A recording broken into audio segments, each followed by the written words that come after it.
evening, everybody, and welcome back inside historic Keyworth Stadium, where tonight a smoking hot Detroit City FC side plays host to the Chicago Mustangs. Alongside my broadcast partner, John Krieger, on tonight's Google 5 broadcast. My name is Neil Rule. Happy to have you with us. And, John, this Detroit City FC side on a roll.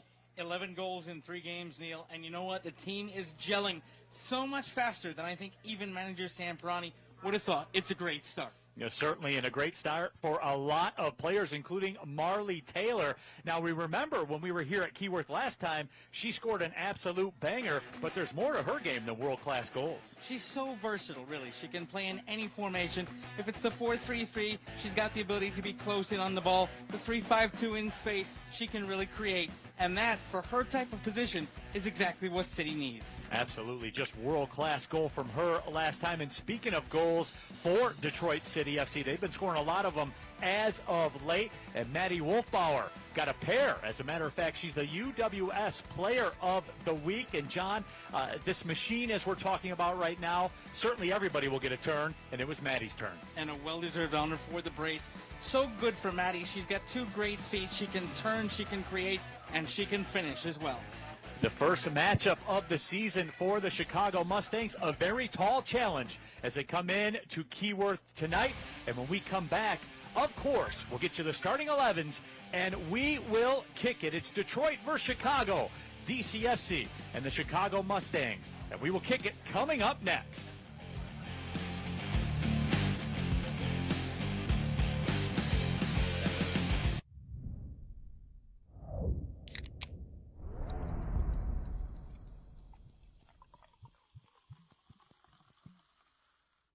Chevy is America's fastest growing full-line brand, and people are taking it everywhere. Taking Trailblazer outdoors, confidently taking on new places with Equinox, and taking on more with Silverado. Whatever you do, there's a perfect Chevy to take you anywhere. Find your perfect Chevy. GM employees with a current eligible Chevy lease can get this Blazer for $219 a month. Chevrolet, the best-selling family of SUVs in Metro Detroit. Chevy drives the Motor City. Visit ChevyDetroit.com. The highways and the throughways try to map you, baby. I got your back. To the rest of the world, Detroit is where they build cars. But to your Metro Detroit Chevy dealers and everyone who proudly call themselves Detroiters, it goes way beyond that. I got your back. Detroit may be known for building cars, but together, we all built Detroit. We are one when we get going. Put it in D and see why Chevy drives the Motor City.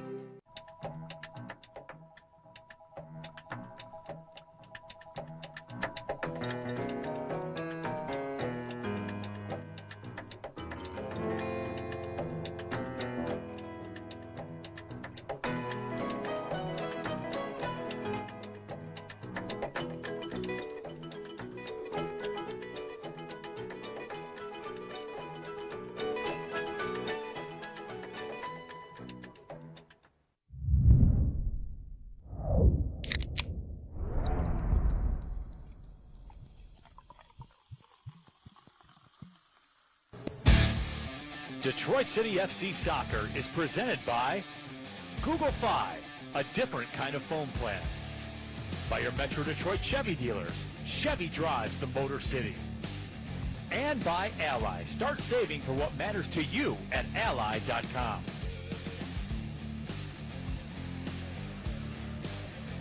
Welcome back inside historic Keyworth Stadium and our Google 5 broadcast. Detroit City FC getting ready to host the Chicago Mustangs. First match of the season for the Chicago Mustangs. And, John, we talked about a little bit in the open, though, certainly a very tall challenge for this Mustang side to come in. Your first match is here. That's a big ask. It is, and also for a young team like they are. You take a look at the mission of this club. It's for bringing up younger players. And let's check out our starting 11s, brought to you by DMC, the official sports medicine provider of Detroit City FC. And there you see, John, one thing we know for sure, there'll probably be some goals here tonight by those 11 out there on the pitch. There's a lot of firepower out there. Of course, you got Wolfbauer up front. I also like Tatiana Mason. Great top corner free kick in the win over Corktown midweek, and she can create some things as well. There's a lot of attacking impetus on the pitch right now for Sam Perroni's club. The Chicago Mustangs and their starting 11 also brought to you by the DMC. They have some firepower up top. Also, Nina Nicosia, a Louisville commit, plays for the Argentinian U20 national team. She's the real deal. She is. This is a homeschooled kid from Illinois who is the daughter of a professional soccer player. So she's been living that training life kind of since she was about 13 years old. This is what she knows. It's what she wants to do, and she's very good. Has a magical left foot. There certainly is a lot of international experience for the Chicago Mustang side. Their starting keeper, number 1, Anna Karpenko, plays for the Canadian U20 national team as well. She was a player of the match after they beat the United States in the under-17 CONCACAF World Cup qualifiers. So, as we said, lots of international experience, some high-level experience for the Mustangs. And, John, as always, this will be a lot of fun. It's always fun here at Keyworth. But, you know, you look at what these two coaches are trying to do, and they have the same goals. They both want to possess the ball. How does one go about that? You both want to possess it. What determines who gets it? Well, I think what's going to determine that is the fact that the DCFC has gelled together so well. Because as much a part of having the ball is when you don't have it, winning it, and also winning it in a position where you're playing as an entire unit and you are cutting off angles for Chicago to try and do things. I think having 3 matches under their belt and a very impressive training regimen under their belt, City is better poised to be that unit tonight. And so, yeah, there's only one ball. Both sides want possession. But I think City will be better poised to win it back off the ball, and that will translate quickly to attack. The Mustangs have the possession to get things started. The whistle sounds, and we are underway here at historic Keyworth Stadium as Carol Soto makes a run up the left side for Chicago. The opening kick temperature 60 degrees and dropping. The wind is blowing right into your face as you're watching this match on your TV screen, computer monitor, however you're doing it. We're certainly glad that you are. This portion of tonight's Watch City broadcast brought to you by DMC, the official sports medicine provider of Detroit City FC.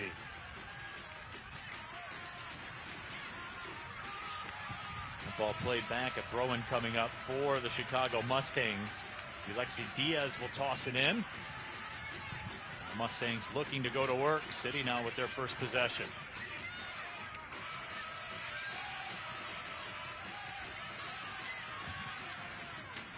Ball sent in ahead, looking for Kenna White. And, John, that's certainly always a good strategy to try to find Kenna White. She's been very dynamic to start this season. The Northern Guard, they're in mid-game form already. It's a smoke party, as it usually is. And the fun part is, Neil, this is the first match of all the ones we've done here on our city broadcast where the wind is blowing from the Northern Guard onto the field. It's a better chance of a smoke delay this evening as the pyrotechnics come out. It's always in the forecast.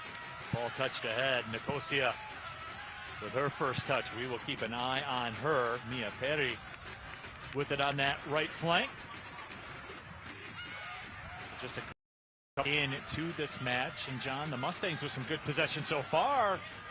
Nice ball sent up ahead. The target was Nicosia. And as we thought, John, she would be the focal point of this offense, and she certainly is so far. Yeah, and making good runs. Doing the thing that a forward attacker should do, which is to give your teammates a place to provide service. And that's what she's done. And that one was just there was a little too much mustard on the hot dog. And she couldn't control it. Karpenko will play it for the goal kick. Plays her college soccer at Harvard. So that tells me one thing, that she's smarter than John and I. Combined. Yep. I mean, I wanted to give us a little credit, but nope. In the end, you're right. I know the truth. The Ivy League is another level altogether. 3 at the back early for City, and what they are doing is trying to clog up that midfield. The best talent that Chicago has is to be able to move the ball through midfield. And so Sam Perroni early, clogging up that midfield, cutting off the angles, and a great job to shut down possession there by City early. Wolfbauer gives chase. Now Kenna White will close in. And the pressure will bear fruit as Detroit City FC will get the throw in. And that's something Sam Perroni talked with us about this week, John, is they will attack defensively, but they will pick their spots. They pick the spot there, and it worked. That's exactly. You want to cut off the angles, and then when you have eliminated all the options for any kind of safety for Chicago. Then you go in and you force the mistake. Pressure, pressure, pressure. Lisa Bayron had it for a moment. Now the Mustangs will get it back. Here in the 4th minute, Neil Rule, John Krieger with you. Our Google 5 broadcast. Detroit City FC and the Chicago Mustangs UWS soccer here on a Saturday night on a holiday weekend. And just sampling the crowd here at Historic Keyworth. Everybody's in holiday weekend mode, if you know what I mean. And I think you know what I mean. Pass slotted ahead. Madison Duncan gave chase to it, unable to track it down. Duncan plays her college soccer at Michigan State. 32 matches started after transferring from Louisiana Lafayette. Went to Troy High School. Was a member of the Dream Team, an All-Stater.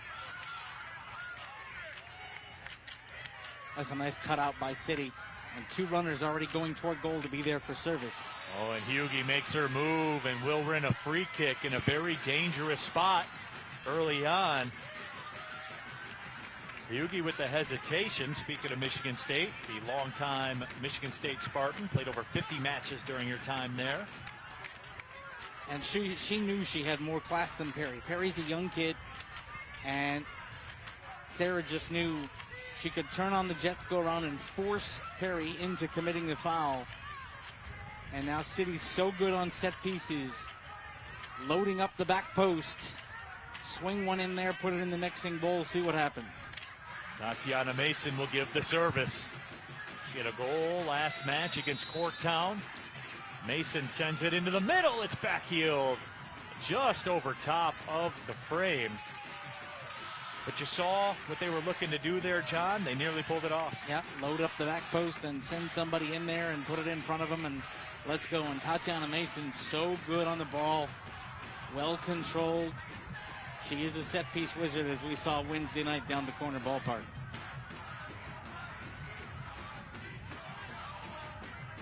And that was a big win for Detroit City FC, John. And when last you and I were here for the season opening match, we discussed that match because we saw it coming up on the horizon, and City more than answered the bell. A very convincing 3-0 win. And it was a win that they needed just to maybe assert their authority here, not only in the league, but in the Motor City.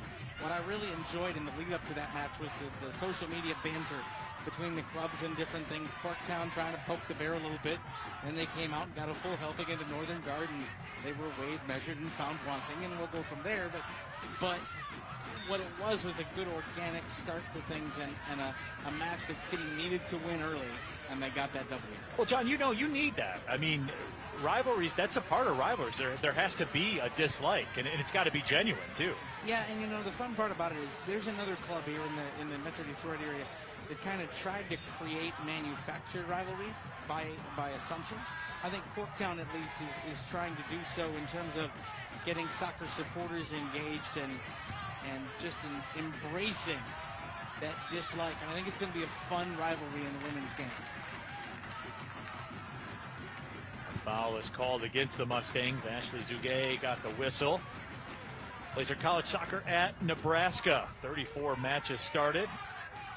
Went to Ann Arbor Pioneer High School. Also played during her youth career for Vardar. Of course, Damir Muhtari, the coach there for Vardar. He's had a lot of success during his stint there. Early impressions here, Neil. City, a lot of passes with purpose. Chicago, a lot of passes for passes. And the former will beat the latter every time. It's interesting, too, John, because we talked about 3 or 4 minutes into this match, the Mustangs had the better of the possession. But you saw with that pressure, with that defensive pressure, City just turned on the water. And since that time, they flipped. They've really flipped the pitch. It's a difference of about 5 yards. When Chicago had that early joy and got those couple of the balls in and half chance there for Nicosia, the City back line was playing at about the 35-yard line, 30-yard line of their own half of the football markings out there. They've pressed forward. They're on the halfway line right now. They're forcing Chicago back. And Chicago doesn't have the aggressiveness yet to take it up and try to extend the field. And so if you get compacted like this, it creates an environment where mistakes are right to happen. As Kenna White tries to apply defensive pressure, and that's really, John, through the first 8.5 minutes of this match, Kenna White's the one that I have my eye on as far as the size advantage that she has. If she works 1v1, she will be a target here for Detroit City offensively. And you know how I like to do this, John. I'm going out on the limb, and I'm calling it right now. You call a Kenna White goal? That's, yeah. Well, that's, in the betting game, that's about minus 500 odds at some time. But you've got a situation where Kenna, the thing that makes Kenna so special, though, right now, we haven't seen her get a touch on the ball. What we have seen her do is run on the ball a lot. All of City's forwards are willing to work without the ball. They don't just sit there and expect the ball to end up at their feet, and that's a big part of what Sam Perrone wants. He wants a unit. He wants 11 players working.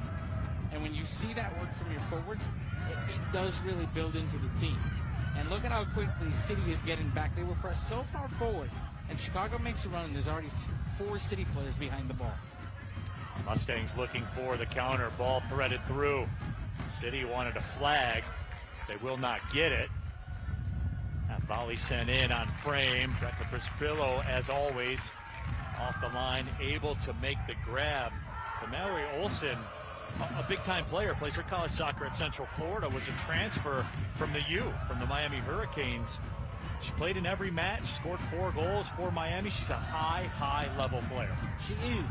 She looked a little timid there. I think would have liked that strike back. But she can certainly run. And the thing she's known for down there in South Florida is her speed, her pace, and her precision. So she is a decent weapon up front, but she was checked nicely by the City back line. She had a brace against Temple back in February for Central Florida. So she will be somebody you have to keep an eye on as well. As we talked about, this Mustang side up top, pretty talented. If you judge by the international experience they have, the high level of universities that they play for, you have to pay attention and account for them. And their manager, Dina Dolevsky, this is a guy who's scored a lot of goals at the indoor soccer level. And so he knows what it takes to win in the major indoor soccer league. He's tried to bring that to Chicago as Chicago Mustangs. And, all told early, it's a power-packed team. The problem is all that power-packed attacking talent, Neil, they haven't gotten it to him much. And that's the fault of the City midfield and what has been excellent play for the first 11 minutes. As you said, Dino Dolevsky in his first season here as coach for the Mustangs, their first season in this league. Very accomplished professional player, was an NAIA All-American at Oklahoma City University. You said it, John, as Kenna White sends the cross inside the 18. Comes free. Now it's poked away. The Mustangs attempting to look for the counter. Whistle goes against LaRouge. But as you said, very accomplished professional career. Scored 358 goals in a 10-year Arena Soccer League career. He had 213 of them for the Kansas City Comets from 2001 to 2005. Ball slotted ahead. Roll in to Prispillo. She will scoop it up. And that's what I'm talking about right there, Neil. That's a pass for pass's sake. She didn't pick up her head. There was nobody there for that ball. That's ceding possession back. There's a challenge by Flores. That nearly worked out for the Mustangs. Throw-in coming up for Rachel Cutella. Plays for Arkansas State University. This ball sent through. Here come the Mustangs on the attack again, and the ball is parried with the right foot. We just got done talking about Mallory Olson, and she strikes, John. That was a high-quality finish with the right foot just inside the left post.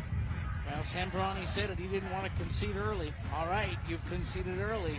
Now what do? Really a lot of space down the wing.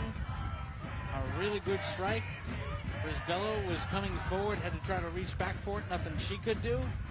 And City just went off the boil, started from that mistake to cede the throw-in. And all of a sudden, it's 1-0 to the Mustangs. Nice play to the outside. Last-ditch tackle attempt. Nothing Prispillo could do. Just a high quality finish. Push the ball to the outside, put the boot through it, and that's 1-0. There was little doubt with that strike by Olsen. Chicago Mustangs get the jump. They have the 1-0 lead here in the 14th minute.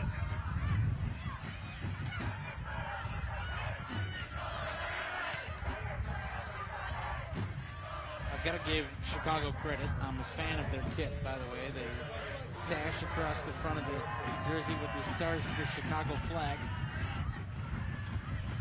Quality kit. Diaz plays it back to the keeper. Got an update for the Detroit City FC U23 score as they have the lead over Livonia 2-0 at the break. Tanyi with the goal. One of the two for the Detroit City FC U23 side. DCFC, John, as a club, as an organization, looking for 9 points here today. Yeah, 3 matches. The women's second team playing this morning as a marquee match in the Canton Cup and taking a win over Rebels FC. Bit of a physical play there.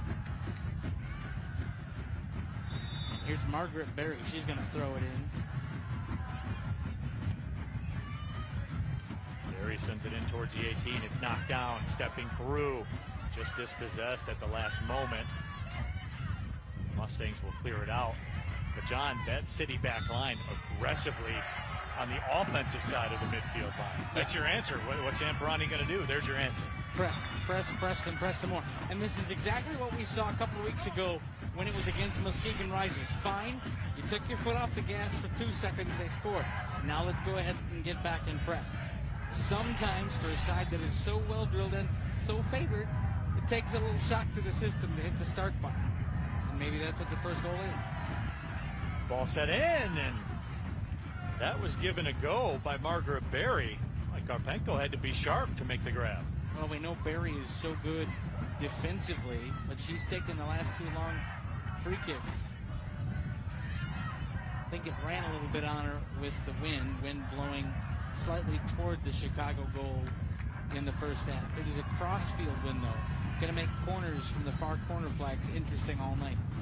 About 11 to 15 miles per hour, so certainly not insignificant. Certainly can impact the flight of the ball. It's going to, and it will play to make corners from both flags. They'll talk about the far flags. It will also hang up corners from the near side flags. That's advantage attacker.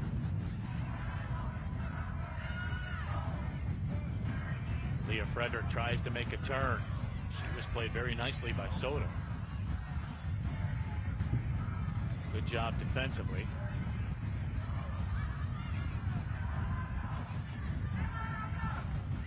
This, John, is a Detroit City side that not really used to trailing. No, first time all season they've been behind. They were level just after halftime against Muskegon Risers, but an easy win in Lansing. And then the win over Corktown. So we'll see how Zamperani's club responds. And the other thing about the early concession, if we're being honest, it allows Chicago, not that they want to play this way, but it allows them to be compact if they need to. There you see a flat-out grab by Carol Soto. She caught a yellow card for it, so keep an eye on that booking. And I don't care who you are, John. You catch a yellow card in the 18th minute of the match. That changes the way you run the rest of the match. And it will because of the way she plays defensively as well. We saw that down in the corner. She's not afraid to be physical. She's got to watch that down. Margaret Berry will serve again. She gives one another lash. Karpenko had to play the short hop. Handled like a good shortstop. Pass ahead to Soto. Now that pressure really turning up behind Detroit City. Kenna White gave chase. They've gone to just 2 at the back right now, City. 2 center backs with their feet on the halfway line. Everybody else pushing forward and trying to force Chicago into a mistake.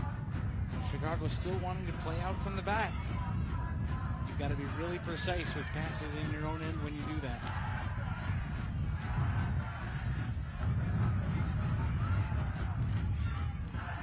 That's a nice cutout. City will get it right back. Mallory Olsen lurking up in midfield. They're going with the single attacker now, John. So that's your answer as far as what Chicago will try to do defensively. They've dropped Nicosia back, but she has the pace. Nicosia, who's sitting there just off of Olsen up front, has the pace to come up and be a second forward attacker very quickly.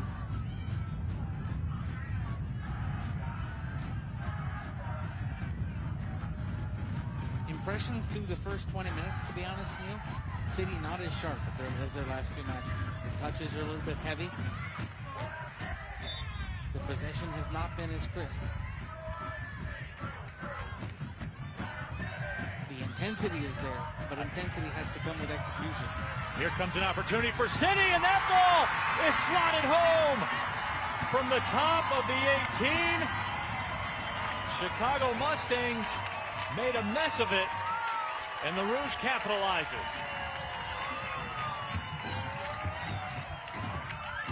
They score, they shout, the Northern Guard will smoke them out, and that's exactly what happened.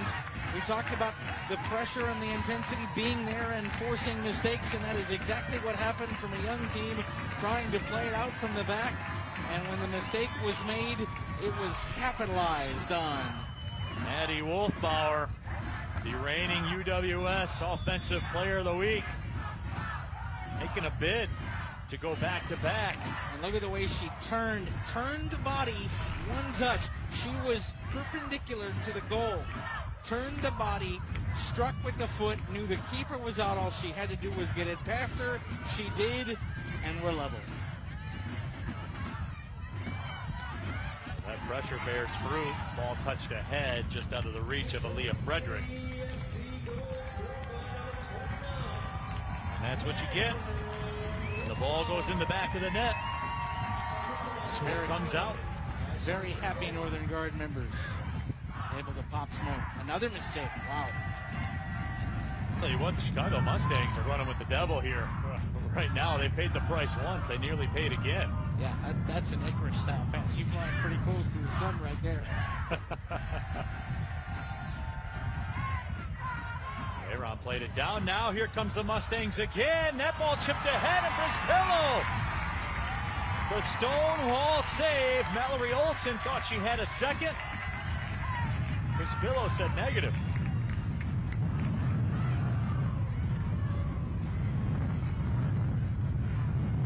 What makes that Brisbillo save so good? Not necessarily the collection, Neil, but knowing there was going to be pain. Because Olsen was coming in, and as soon as Brisbillo had that ball, there was going to be that free bump, and that's going to hurt. And Becca didn't care and went down and got it.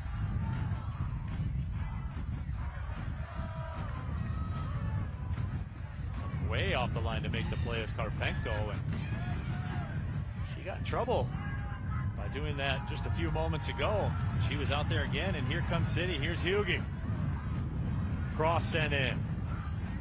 Laid back out.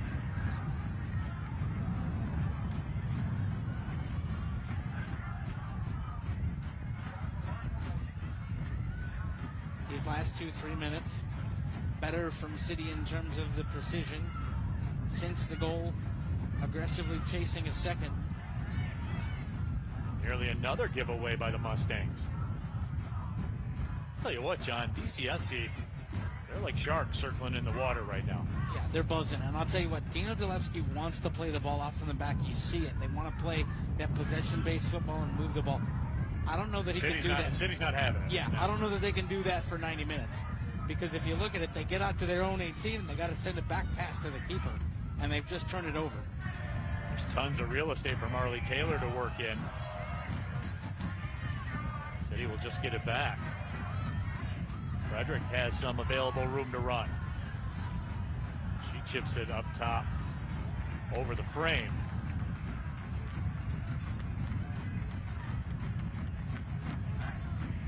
This portion of tonight's Watch City broadcast is brought to you by the Metro Detroit Chevy Dealers. Tonight's Chevy Dealer Youth Club of the Match is DCFC Genesee 03 Boys Maroon Team.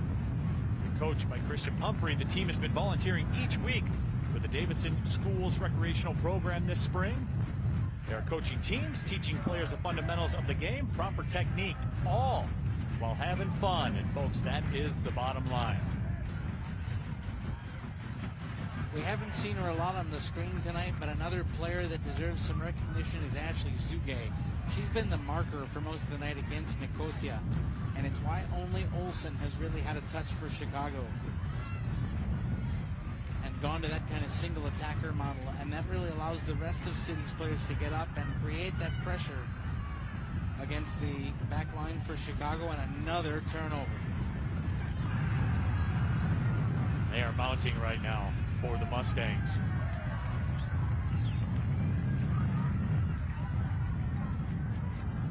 Ball chipped ahead.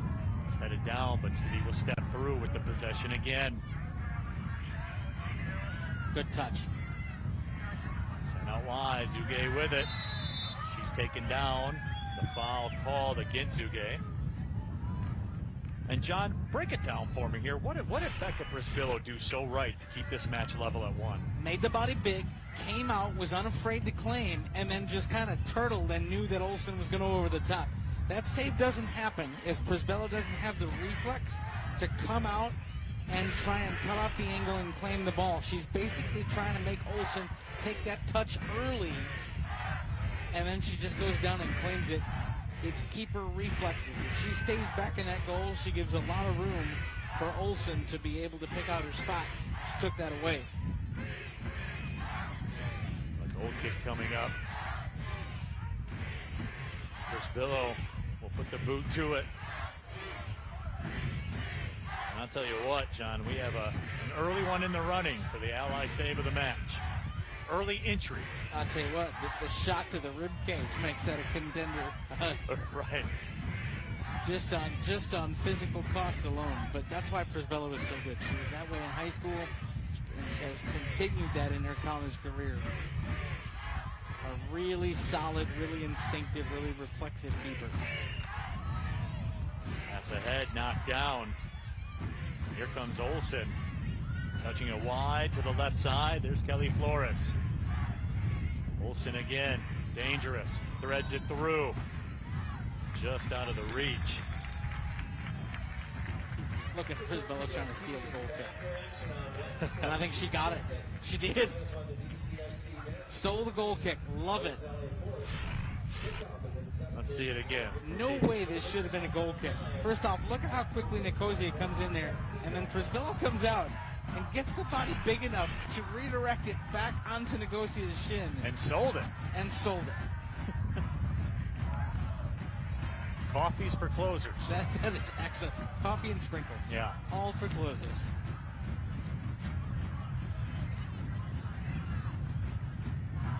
_27th minute, 1-1 the score. Neil Rule, John Krieger with you in our Google 5 broadcast.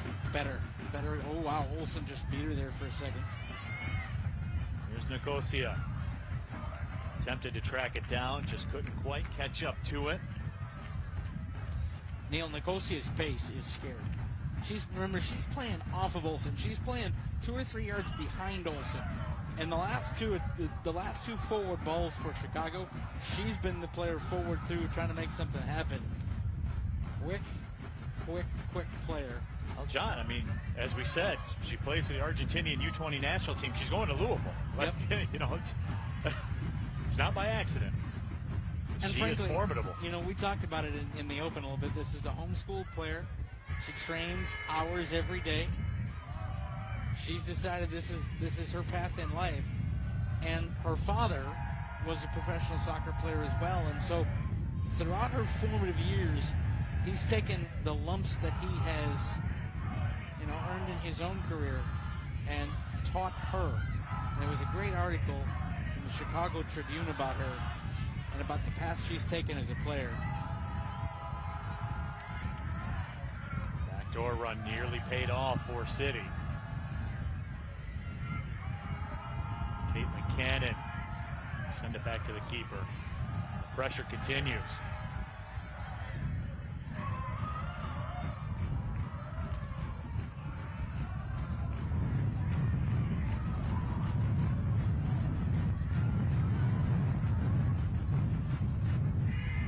Mustangs trying to break down City defensively with that possession. And John, it's interesting, City has come off that high line pressure just a bit, and now the Mustangs able to possess and get some things done. But I think part of that is because what Sam Perroni is doing is changing up the formation. And the slip there will allow me to expand on it. They started this match in the 3-5-2, but one of the things he likes to be able to do, we saw it in Lansing. First half he was in a 3-5-2, and then later he went to a 4-3-3, and they can switch to and from both of those formations. And so the ability to switch from the 3-5-2 to the 4-3-3 can really create some different looks. And I think they've gone to a 4-3-3 here. Carol Soto plays her college soccer at NC State, also played for the United States U15 national team, tried to make a turn. Mustangs still have it, however. Threaded ahead, here's Flores making a run. Olsen inside the 18. Nicosia up into the box also. She was the target. City see if they can build a counter. Wolfbauer, who has the goal for City, settled it down.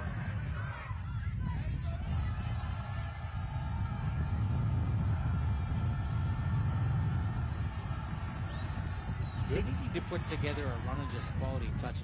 I don't know whether it's the cold or the wind. I don't know what it is, but a lot of balls in, a lot of passes are bouncing away from their intended target. We haven't seen some of the close control we saw the last time the women were here at Keyworth, or even in their last two away matches. And that one runs a little bit. Early substitution here for Dino Dolevsky. Keegan Schmeiser will come in to the match.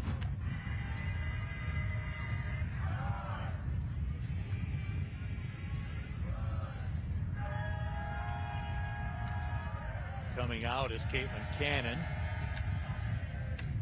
7 substitutions allowed here in UWS play.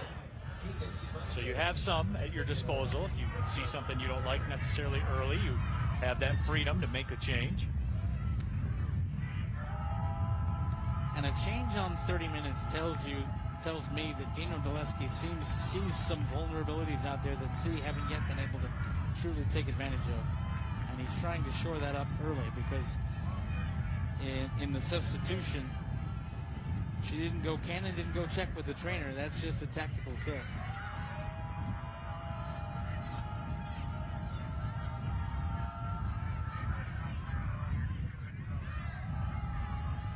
Olsen's pass misdirected. City will give it back.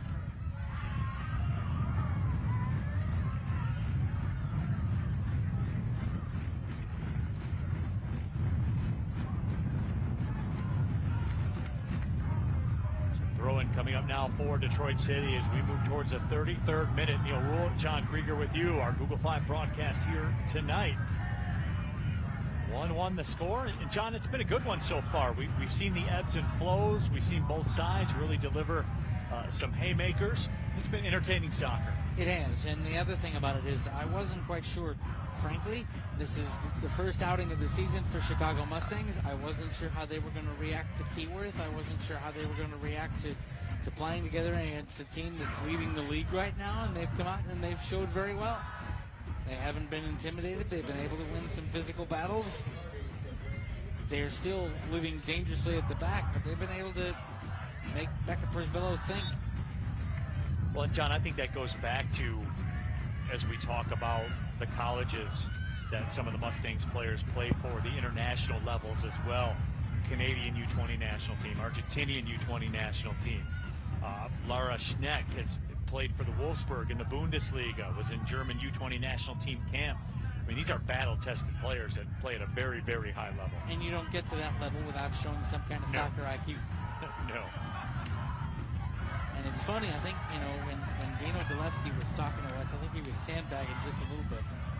Because he made a big deal about how he wasn't sure his kids were going to be able, they were a young team, Didn't know how they were going to react to Keyworth. Well, they've reacted well. That ball played up in the air as Kelly Flores gave it a go. She will have the possession. She's taken down, and the whistle will sound, and this will be a booking against Aaliyah Frederick. That's an interesting booking. That might be just an evener booking. There was a lot of conviction on the part of the official too. There was never a doubt. That's if that's the standard for a booking, fine. Then I want to see that applied for the next 60 minutes. Couple of substitutions now for Chicago here in the early going. Emily Chudik will come into the match. She comes in for Kelly Flores.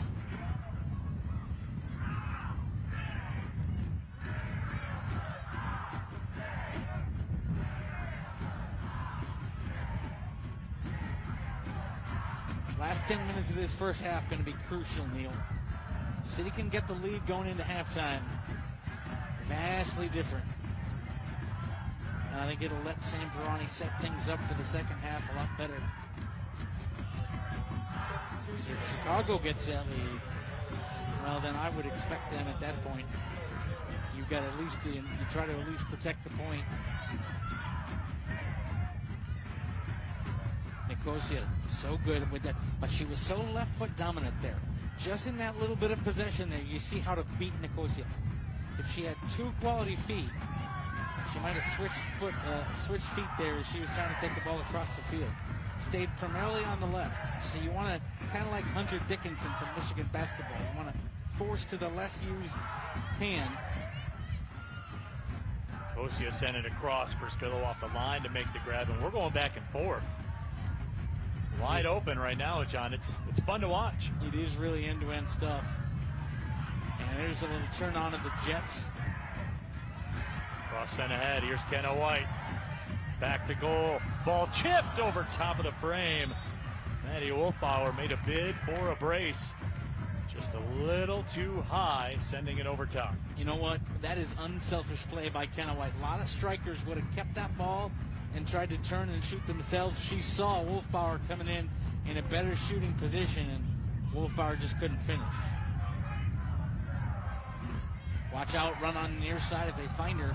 Soto makes a run. She's calling for it. Nicosia couldn't deliver it. Toe poke ahead, looking for Olsen for Spillo off the line. And right now the Mustangs getting creative, John. They are. And they've had a little more joy through midfield. They've taken advantage of some looser City passes. They've found their rhythm between the attacking players. This portion of tonight's broadcast is brought to you by DCFC's official financial services partner, Ally. Start saving for what matters to you at ally.com. First Norfolk and Southern train rattles by Keyworth in the background. That ball just trickles over the line. There it is. Always a tradition here at historic Keyworth Stadium. Of course, those train tracks help move America, John. You know what, it is the perfect picture for the city Detroit is. The world keeps moving right next to historic Keyworth Stadium. Tatiana Mason trying to keep it moving. Instead, it's a goal kick for the Mustangs. DCFC will hit the road. After this match, they'll play at the Muskegon Risers in a return engagement next Saturday. They'll next be at home June 12th against Corktown AFC. And, John, this is a big match here with the Mustangs. You start getting the return matches, the finish line all of a sudden jumps in sight, which is crazy to say, but it's true. You know, and it sets up as you get ready for the UWS playoffs. You want to be in a situation where you've got good seating for that. You're able to qualify for that.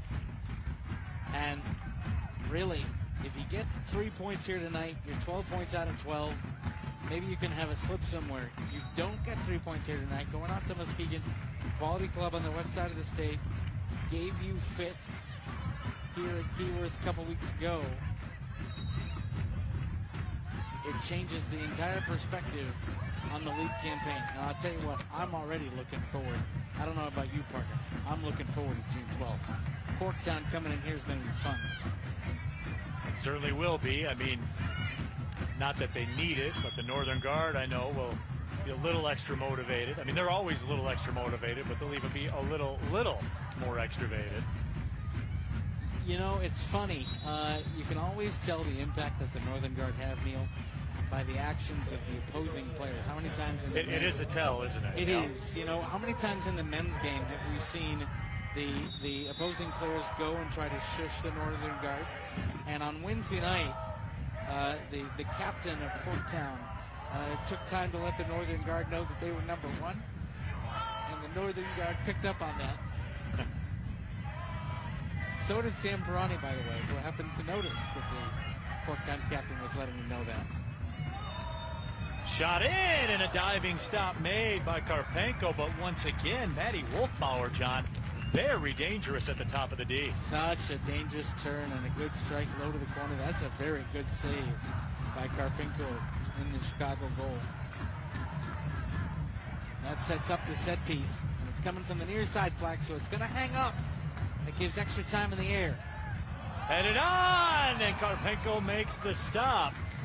Perfect execution by City, but even better positioning by Anna Karpenko. You said it right. That's a great drop in, and there's the look at the turn by Wolfbauer. So quick with the release. That's the second time tonight she's taken a one-touch shot. And Karpenko does well to make the save. And City right back to that back two. They're pressing forward again.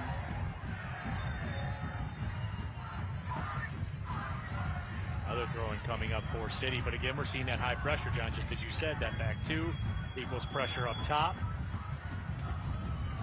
It's kind of White unable to control it. So you've dropped into you're in a 4-3-3, but you really go with that back two. That means your two fullbacks are coming up both wings. And that allows at least one of your midfielders to creep even further forward and provide support just behind your front attackers. And what that tells me is that Sam Perroni has amazing confidence in his two center backs to be able to handle anything over the top. Now, the way you beat that, if you're Chicago, is to do something they haven't done all night.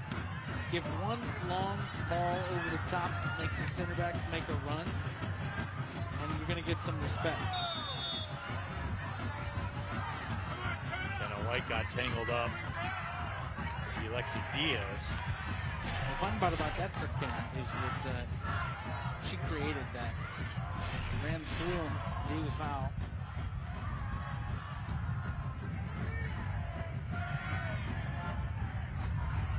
Mustangs play it out of their final third. Aggressive play by Mia Perry. A little bit too aggressive, so says the official. Fans, big week coming up here at historic Keyworth Stadium. On the men's side, the LA Force will be in town on Wednesday night. Couple of matches next week. Go to deadcityfc.com, get your tickets. The restrictions beginning to loosen. 50% capacity. I'm being told will be the word out of an abundance of caution. But we're getting there, John. We're getting there. Every time we're here, partner, it feels a little more normal, and we're going to have a bigger crowd on Wednesday night. Don't be caught out. Get to deadcityfc.com. Get those tickets before the 50% capacity of Keyworth is reached. You don't want to miss a moment of Detroit City FC soccer this summer, especially against a team like LA Force, as Trevor James and company try to continue their dominance in Nice. LA Force running second in the table to DCFC. Another substitution in the meantime for the Chicago Mustangs. Jasmine Ruiz is her college soccer at Villanova. 44 matches started in her career for the Wildcats. Dino Dalewski, very liberal with those substitutions so far. Well, he knows what he wants to see. I was impressed in our conversation with him about he has a very clear definition. Defined plan with what he wants to do. Yep, and if he's not going to see it, he's not afraid to make the change.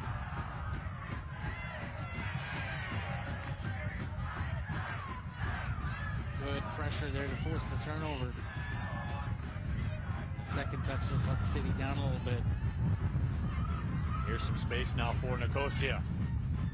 Force her to her right. That's how to beat her. She wants to go left. Left all day. That time City does well to shut her down. Nicosia is kind of like a NASCAR driver on a speedway. She wants to turn left for 4 hours. You got to get her to go right. Not out there on those road courses, right, John? Yeah, that's all that is. Hey, you're NASCAR elite, aren't you? Not at all. No, nor am I. That is the length of my NASCAR knowledge. Here comes City. Hyugi, but that captain arm span makes her turn. Her cross deflected. A corner coming up, I believe. No, it will be a goal kick.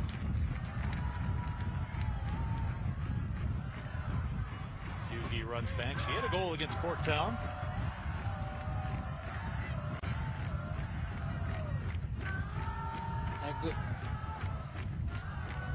That goal against Corktown, she was on the other end of a Frederick cross that was absolute butter. Just dropped in there on the dime, and Hyugi made a very good run to finish. Ball winged out to the left side. Earl Soto.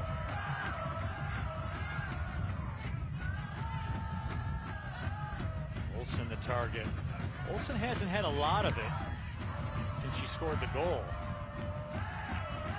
Nicosia threads a nice ball up ahead to the right flank. Through ball will go all the way through to Prisbillo. And we will have 1 minute of stoppage time. Very quick pace to this first half. It was a lot of fun. Up and down we went. Goals, lots of action. That's what you want to see. End-to-end soccer, not real closed down. Good ball over the top here if Kenny can get on the end of it. Which she does.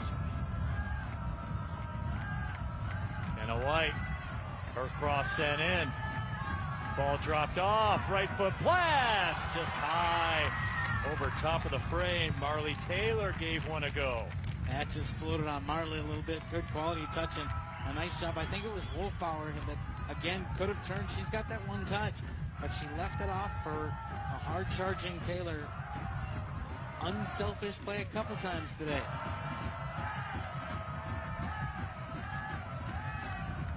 Marley Taylor had it again.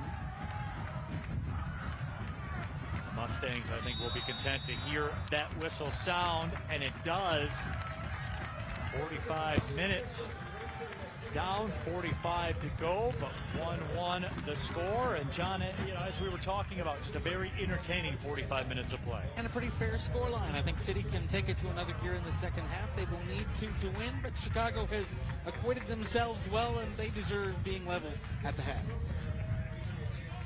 That is the scenario here at historic Keyworth Stadium. 1-1 the score. Halftime feature for you. Also, we'll get you our thoughts from the first half as well. All that and more. 1-1 the score. You're watching City Soccer.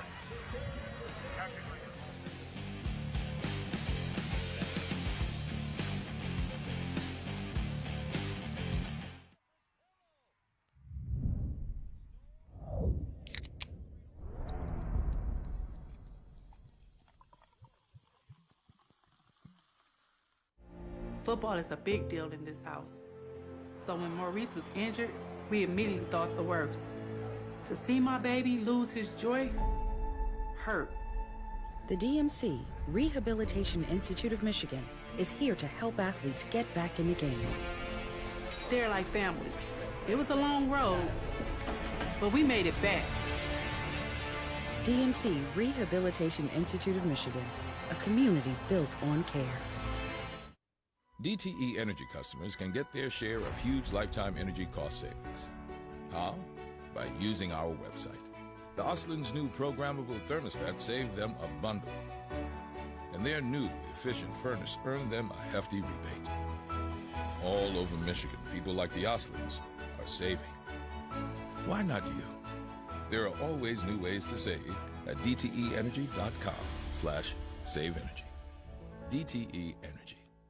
To play with that crest on your chest is something special, and it's something that they can never take for granted. you know you have to represent a lot more when you put on the kit than if you're just putting on a kit for 22 guys versus 8,000 in the stadium. We are a family, you know, we're a football club. The community is such a big piece of this. I know that there's so many clubs all over the world, but Detroit City just touches a lot different. And it's all the way through, and it's in the back of the net. It's goal for Ronnie Green. Sarah Hugie, she created, and Fleming was able to get the tap in. Steinwasser closes the door. There had to be all-world to make the save, and all-world he was. As far as development, it's essential that we have a youth program. You're talking about a culture. You're talking about trying to build something that is everlasting. Detroit City is championship city. Come on. City on 3, 1, 2, 3, 3.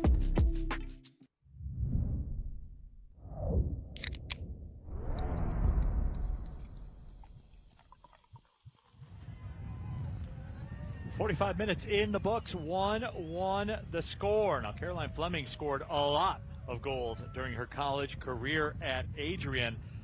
Let's get to know her a little more. Here's a little segment on Caroline Fleming. I played at Adrian College, and through that, I kind of got in touch with Ann Arbor FC. I played a season with them, really liked the UWS. I liked how the season went, but then Detroit started a team. It's close to home, and the atmosphere with the men's team, I was like, that's the place I want to be. So I talked to Sam, came to tryouts, and there I was. I actually did not know Sam until my first season with DCFC, but I have a lot of teammates that played for Sam growing up. So a lot of them just praised him, how he helped develop their game, how he's strong and strict but fair, and I agree with all those statements. And even just in one season with him, I've learned so much about the game, his style of play, and I think he pushes you, but he's also cheering you on, so I've loved my experience with Sam. That first season last summer, I'm just happy we got some games in, some trainings in, but even having a smaller player pool, it's just such a unique and very different atmosphere, and I'm excited for this summer to have a full roster. I think it makes it more competitive, and it just brings out the best in everybody. Well, I got a job at University of Michigan, so I start at the end of this summer working men's and women's tennis. Yeah, I plan to play as long as I can, so Sam knows that. I'm going to be here all summer playing this season, and I hope to keep making it work. The nice thing is that athletic training doesn't always go all through the summer, so I should be able to keep playing, and my hope is it's a one-year fellowship. I hope after that I'm working college soccer. So I recommend anybody who's looking to play in the UWS, come play for DCFC. I've played on a couple other teams, and the atmosphere is like no other. The girls are amazing. We all just want to win, but we all love getting to know each other and rooting each other on. Yesterday I got my BOC results, and the team was just as happy for me, and there's girls I haven't even met before. So I think it's just a really close-knit atmosphere, and the support we get from the fans is amazing, and it's unlike any other. Every year that we've played in it, or I have played in it, the competition is so much better, and the teams just get better and better. So I think having a good fan base is really going to help us kind of take it to the next level and hopefully be on top of that league. Hope you enjoyed that little piece on Caroline Fleming. 1-1 the score. Detroit City FC and the Chicago Mustangs. When we come back, myself and John Krieger will break the first 45 minutes down and offer up our thoughts on the second half as well. This is our Google Fi Watch City broadcast.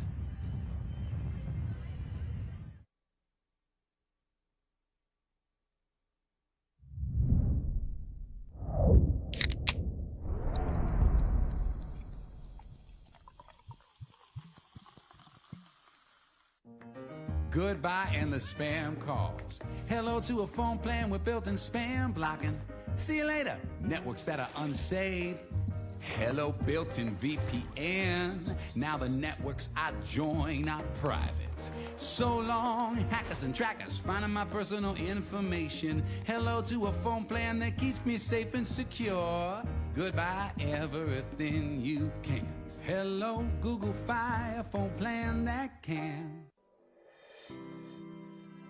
S3's actions speak much louder than words. Others have been paying lip service or writing press releases. We've engaged with our community with boots on the ground. Always helping everyone we can. S3 has always supported our communities. We have impacted more than 50 in our time. We also bring people together in amazing ways. We hire for talent and character. And then we teach new skills and coach professional development. 50% of our leadership team are women. 30% of our leadership are from diverse backgrounds. Who cares about this? We care.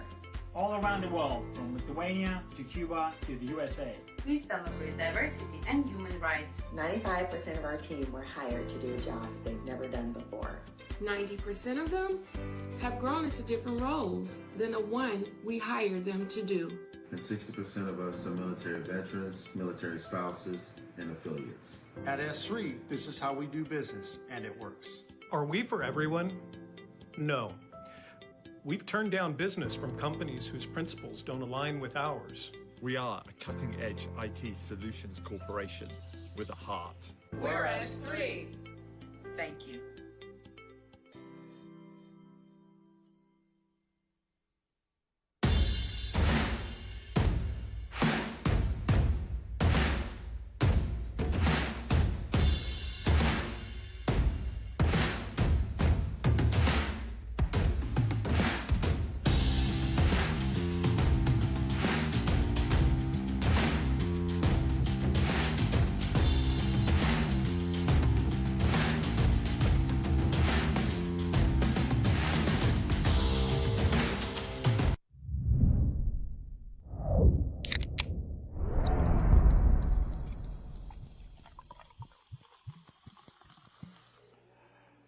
Welcome back to historic Keyworth Stadium. 1-1 the score here at the half. Let's get you caught up with the UWS news and notes. Certainly a lot going on and a lot to unpack. Tons of matches coming up as well. Also some headlines as well. Indiana Elite FC will replace Indiana Union. They'll compete in the Midwest South Division. Also some local flavor as well. Maddie Wolfbauer, the Offensive Player of the Week. She had a brace, also an assist against Lansing United. There'll be 13 matches highlighting Week 4, including a spotlight on Connecticut and New England. And John, not only do you pay a high property tax in Connecticut, you also see a lot of goals. 14 of them in 2 games. 14 goals in the back of the old onion bag. Now, granted, small sample size, but that's some good scoring early. As we said, the property tax is not the only thing that lights you up there in Connecticut. So certainly a lot going on as we go around the UWS, some of the upcoming matches as well. And there you see the Chicago Mustangs you are watching here tonight. They will square off against Steel City on June 9th, but we will have an eye on that Midwest United Corktown match June 4th at 7 p.m. And also on June 12th, you got Muskegon and Lansing United. Those are going to be some of the tree-shaking matches as we get toward the business end of the season, and that'll determine how much room City has as they try to wrap up their division championship. That is the scenario for everybody around UWS. So we're right in the middle of it, folks. Tons of matches going on as we make our way through this UWS season. 1-1, here the score at Keyworth Stadium. When we come back, we'll get you the second 45 minutes of play and our thoughts and some stats as well. This is our Google 5 broadcast of UWS Soccer.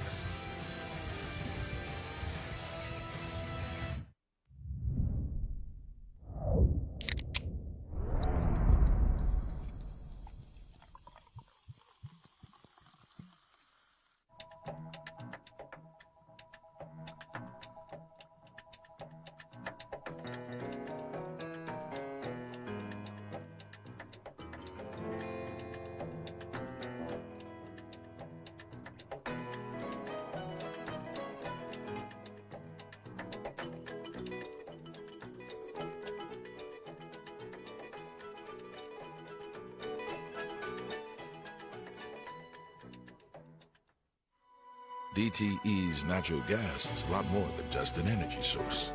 It perks up your mornings and eases you into relaxed evenings. It works both hard and smart.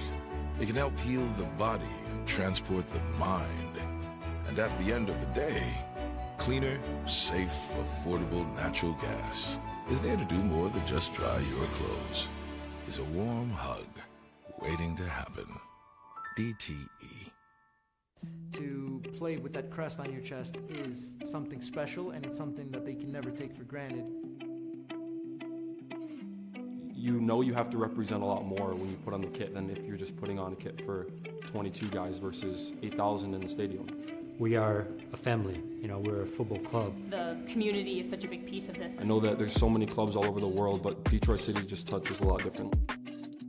It's all the way through, and it's in the back of the net. And goal for Ronnie Green. Sarah Hugie, she created, and Fleming was able to get the tap in. Steinwasser closes the door. There had to be all-world to make the save, and all-world he was. As far as development, it's essential that we have a youth program. You're talking about a culture. You're talking about trying to build something that is everlasting. Detroit City is championship city. Come on. City on 3, 1, 2, 3.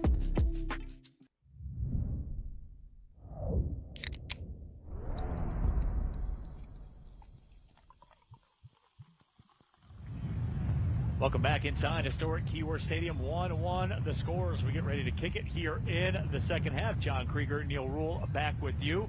And John, as we reconstruct that first 45 minutes of play, while statistically Detroit City likes what they saw, and they did well to create a lot of pressure and a lot of turnovers. It was the capitalization on the turnovers that lacked. And that's where they need to be better in the second half. The passes have to be better. Yes, they created the turnovers, but they didn't do anything with them. Part of creating and running and pressing forward is that you have to be able to have good touch, close control, and the ability to get it in and finish. And that's where City was lacking. I think that's why we're still 1-1. Now, keep in mind, pressure was the reason they got that goal here in the match 2 draw level with Chicago. So we'll keep an eye on that going forward in the second half. Let's take a look at how we got here through the first 45 minutes of play. And John, you know, really our thought on this, it remains the same. Back and forth we went. It was exciting. It was like a track meet out there on the pitch. It was indeed the first goal of the game. Olsen getting a good touch and taking the strike that beat Becca Prisbillo. Not a whole lot Becca could do, but then on the other end of things with some physical play, you see some chippiness. 9 fouls to 4. Chicago with the physical advantage, and we saw some free kicks from Margaret Barrett. And then finally you have a mistake and a create, and all of a sudden we're 1-1. And a good equalizer for Detroit City. Absolutely, and that is where we stand. Should be a fun second 45 minutes of play between these two teams. And so, you know, John, again, going back to it, statistically, Detroit City, I think, liked what they saw. As we'll check out the stats here in just a couple of seconds. They had a big shot advantage. They were able to tilt the pitch throughout portions of that match in the first half. They were, and I think that's going to continue. Chicago wants to play out from the back. City will take advantage of that. You'll see more pressure. Yeah, absolutely. As we get the stats here from the first 45 minutes of play, there you saw, and I think you shine a good light on it, John. Very physical at times for Chicago, but that was part of the purpose, I think, coming in here. Absolutely. The other thing you take a look at, City with 8 shots, but only 5 of them are on frame. Part of the reason for that, I think, is the win. The other part is that City have just been a little too loose with the touches. I think that will shore itself up in the second half. So we are just about ready to rock here for the second 45 minutes of play. So this Detroit City FC side looking to get back on top. They haven't trailed a whole heck of a lot. They trailed for a few minutes for the very first time this season here tonight, John. They didn't enjoy it all that much as they were able to turn that around really quick, as we will check out our upcoming schedule for Detroit City, as LaRouge will hit the road and play at Muskegon before hosting Corktown in a very critical stretch of this schedule as we begin to come down the home stretch. You know, and I think the matches on the 5th and 12th there at Muskegon and against Corktown are going to really tell the tale for a lot of this divisional season, because Muskegon will know that they can beat Detroit City. They played well against Detroit City FC here at Keyworth a couple of weeks ago. Corktown will want a little revenge for the loss at home. If City can get the point or 3 tonight and get through those matches, it makes the back half of that schedule a lot easier for Sam Perani's club. So we are back underway here at Keyworth. All to play for in the second half. Neil Rule, John Krieger with you. Happy to have you along for the ride on our Google Fi broadcast all over the state of Michigan. Chicago Mustangs and those road white kits that John Krieger is so fond of. And this portion of tonight's Watch City broadcast is brought to you by Google Fi. We're proud to have Google Fi, our new official partner of Detroit City FC. Google Fi, a different kind of phone plan with simpler pricing and smarter coverage. Learn more at phi.google.com. Here's Kenna White on the right side, stepping through. White's cross, headed wide of the frame. Sarah Hughey got on the other end. Good run. Nice job to get in there and be on the other end of the Kenna White cross, trying to do what she did on Wednesday night against Corktown with the Frederick cross.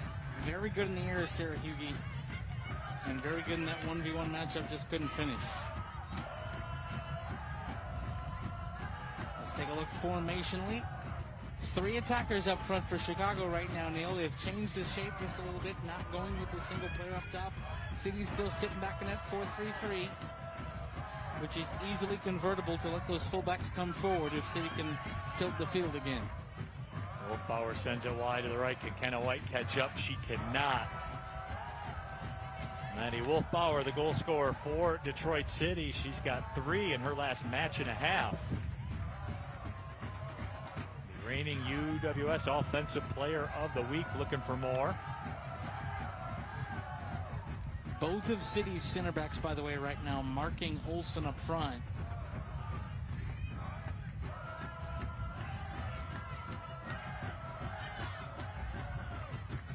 Olsen came away with it temporarily.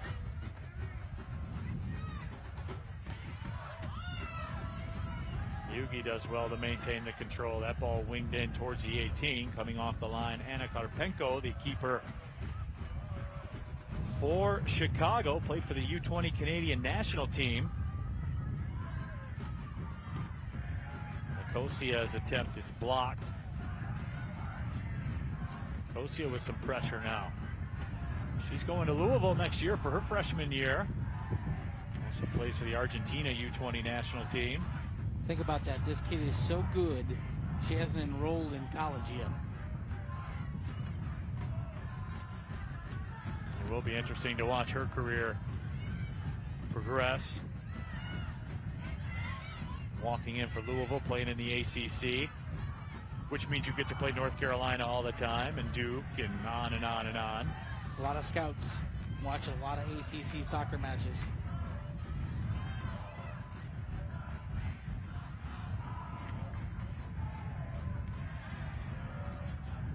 There's a look at Emily Chudik. Came on as a substitute in this match.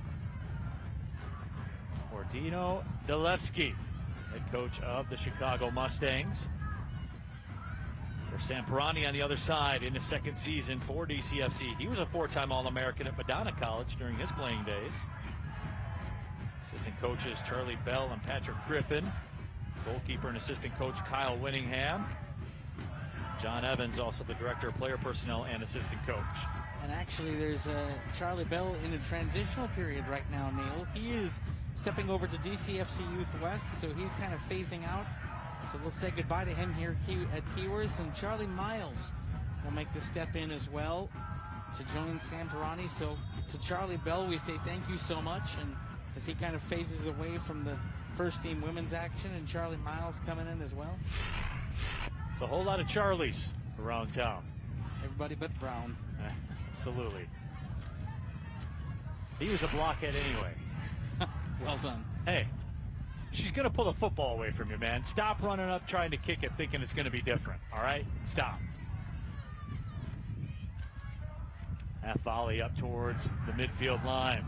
Taken by Margaret Berry. Plays her college soccer at Boston University. Counter attempt here for Nicosia. Stepping through, still had it.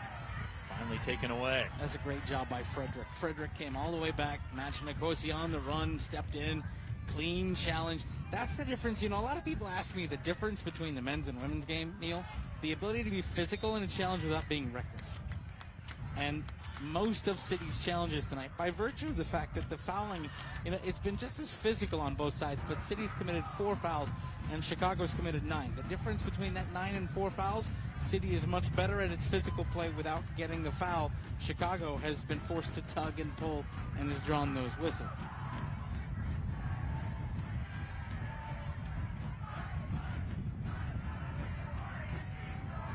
A little bit of a slower pace here to start this second half. We had an all-out track meet going in that first 45. Boy, great turn for City, but unable to catch up to it is Madison Duncan. I think what we are reaching, if I can get it out there, what we are reaching here in the early part of the second half, and you talked about the fact that Chicago has been able to move forward a little bit. They had some joy at the end of the first half. Is we've reached with this young team that is still gelling wow, we can hang with these guys. Portion of the match, and so they now know they can run. And they've been a lot freer to try to take a shot at the City back line. And if you notice, Neil, City's back line that spent most of the first half basically camped out on the halfway line has retreated somewhat. They are about 10 yards further back than they were. They're having to respect Nicosia's runs. Olsen's had some more time on the ball. And just to give you an idea of the depth this Detroit City FC roster has, see Melanie Forbes coming in for Sarah Hugie. Forbes, a forward at the University of Indiana, was a Big Ten Offensive Player of the Week last season, had 2 goals in a win against Iowa. So Big Ten Offensive Players of the Week coming off the bench for Sam Pirani. That's almost an embarrassment of riches. You know, it is. And it really shows you his recruitment ability and the reputation that this club has and continues to build. The other story that I really enjoy was Ashley Zuge, who's on the pitch tonight. This is the kid who plays her college soccer at Nebraska. Beautiful ball sent ahead. The stop is made. It's loose inside the 18 and cut out by Kutella. But the ball just bouncing around loose inside the 18. Tantalizing City. They will get a corner. A little bit of a mistake there again. That pressure up top paying dividends for City, and all of a sudden the first save is made, and Kenna White tries to go in and clean up the trash. Look at the way Kenna breaks on the ball. Saw the collision, saw the ball wasn't corralled, and tried to break on it, and that's a really good job by the defender to get back and make the clearance. And now it's 1-1, both keepers going in there for some painful saves as Kapenko goes down and got that collection. Corner sent towards the back post. Headed up.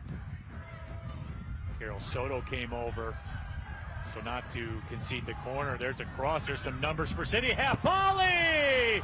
Curled just wide of the frame. Boy, Tatiana Mason was looking for a worldly. She was trying to channel her inner Marley Taylor on the half volley, and it just didn't go. But the credit there is that Mason was able to get herself into space and read where the ball was going to be, and the ball just drifted on her, hung up a little bit in the wind.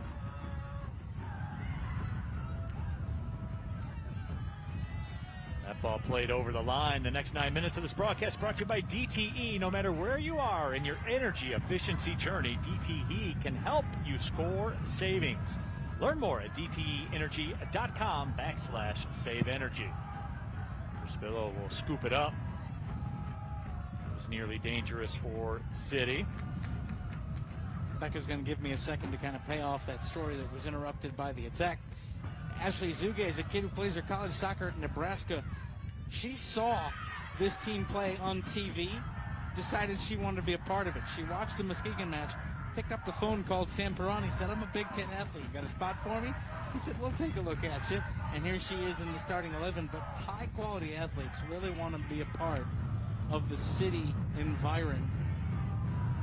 And that's going to make recruitment really easy for Sam Pirani going forward to be able to have players off the bench like he has. That ball just over the top of Nicosia. Margaret Berry sends it down the touchline. Mustangs will get the possession. I told you this portion of the match brought to you by DTE. Speaking of DTE, you're going to have to turn the furnace on tonight, John. It's chilly out here right now. I'm telling you, this is, other than some of those October matches we had at the end of last year, this is about as chilly as we've had Keyworth Stadium. Now, I'll take that over being in this press box at 95 degrees, though. Fair. Half slotted in, right-footed shot, and a diving stop made by Karpenko. Well, that was a quality opportunity for Melanie Forbes. That's another great save by Karpenko on a well-placed shot by Forbes. Great service in, and Forbes with a great job to position her body, and Karpenko goes down and gets it. We talk about contenders for the Ally save of the match again. I think we've had a couple on both sides now. It's getting to be a packed field, and there you see. Look at that down. I think it might have hit the post, but you can't count on that as the keeper, and she goes down to get it. And two strong hands.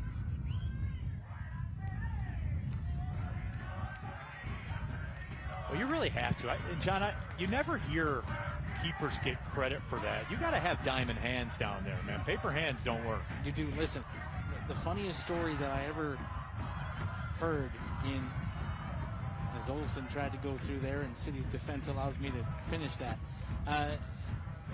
One of the things that happened on some Premier League clubs was that for one day, managers, when they would give lip to the keepers and say, well, how hard are you working? They made them go through a keeper practice, and the outfield players decided they never wanted to do that again. They have to work so hard, up, down movement, and your hands, your wrists, your arms have to be so strong to make saves.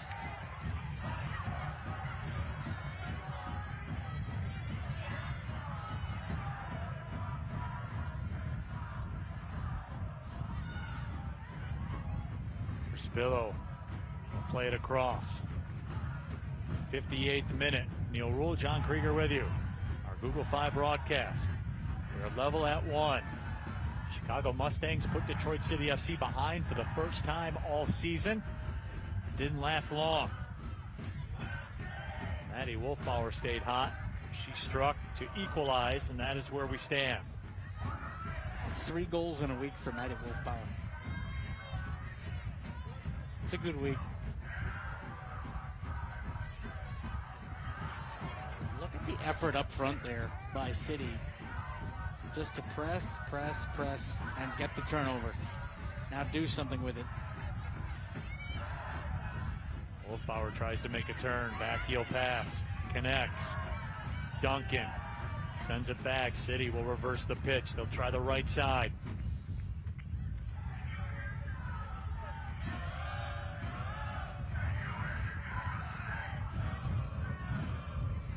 White threads one towards the right touchline. Here comes City. Beautiful build-up on the right flank. It's cut out. And a corner coming up for DCFC. But, John, that was the beautiful game right there. That's what we wanted to see all match. 1 touch, 2 touch, close control. The ball never further than about a yard away from anybody's boot. And you saw how quickly they were able to move down the pitch. High line here on this corner. City trying to send a couple of runners in. Wouldn't be surprised to see it be an in-swinger toward that back post. Here we go. Ball sent into the mixing bowl, headed up in the air. Kenna White unable to track it down, and the goal kick upcoming.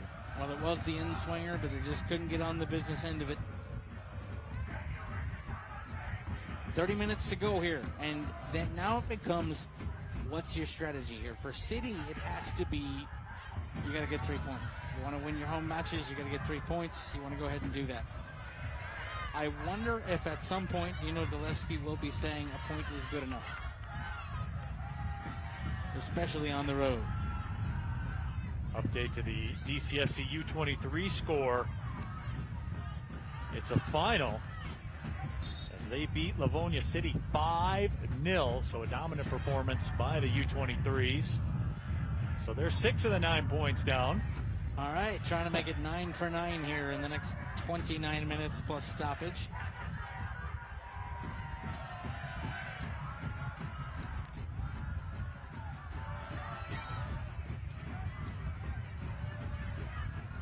Less than 30 minutes remaining here at Keyworth.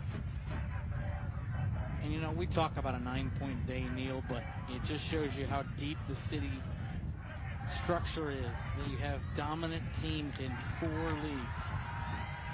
Nicosia gives chase, and that ball forced to the touchline by Margaret Berry. But we we knew she had pace, John, and you saw it right there. That's ACC level pace. Turned on the jets. That's just a gear that most people can't get to. City attempting to build out the counter. Nice job to hold off the defender there and create a foul. That is an all. You know what? Madison Duncan there just held off her defender and forced Chicago to foul her. What that does is that's going to stop the action. That's going to allow City to reset, bring everybody forward, force Chicago's defense back, and get into the position where they've been for most of the match. And that is all just fine. I'm going to make you make me foul me and set things up. And that was not the free kick that Margaret Berry wanted. But they get away with it as they keep the possession. A go, and that ball's off the crossbar. I believe that Karpenko got a piece of it with the fist as well. That was dangerous. Good cutout, too. And John, I'll tell you what, that's been on the Detroit City agenda here today, to give some lashes, try to feather a finish from deep. They have players that have the ability to do that, and it's the result of unselfish play and being able to shoot in space. You take lashes from deep when you have the space to do it, and you have the space to do it because you have enough attacking players playing. But how about this? This was high quality. That is a beautiful ball in, and oops. Keeper would have been beaten, I think, but they couldn't beat the crossbar. And here's Olsen. Look out! And that ball is slotted into the back of the net. And the Mustangs take a 2-1 lead, the second of the night for Mallory Olsen. Just like that, the Mustangs have seized control. Now that's why they are so dangerous. They were able to go ahead and quickly on the counter move forward. That is a picture of a unhappy man on the City bench because Olsen got some space and put it under Berry and past Prisbello. Did Margaret Berry jump there? No, just slotted it through her. And now Dino Dalewski can park the bus because now you're in position to take 3 points. You'd be okay perhaps with one, and it's all City with the work to do. But they've been behind once before, and they've equalized. Let's see if they can do it again. Rowan coming up now for the Mustangs, and was interesting to see, John, as we saw Mallory Olsen kind of motion to the northern guard too, put the hand up to the ear, which will certainly endear her to the fans here at Keyworth. Listen, ask and ye shall receive. But again, it goes back to what we talked about in the first half. She scores, gives her team the lead on the road, and her first instinct is to taunt the northern guard. It doesn't end well, ever. That will be up to City here offensively. There's some space for Zuge to work in. Making a run up the left side, receiving it is Duncan. Duncan working 1v1. Makes a cut, makes a stop. Got fouled and it wasn't called.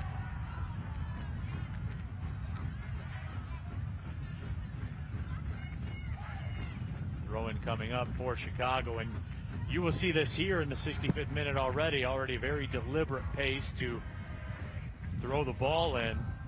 And hey, that's their chair in the game right now, John. Fair play to them. They've got the 2 goals on the board. Absolutely. When you're playing with the big stack of chips, it's easy to bully people around, that's isn't right. it?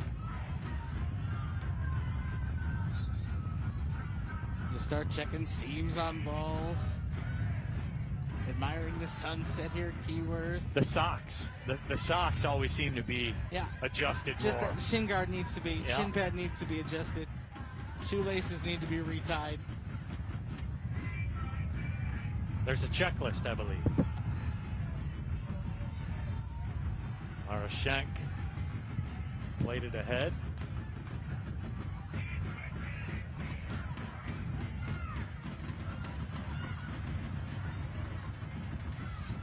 And that ball played back, and City now looking to build up again.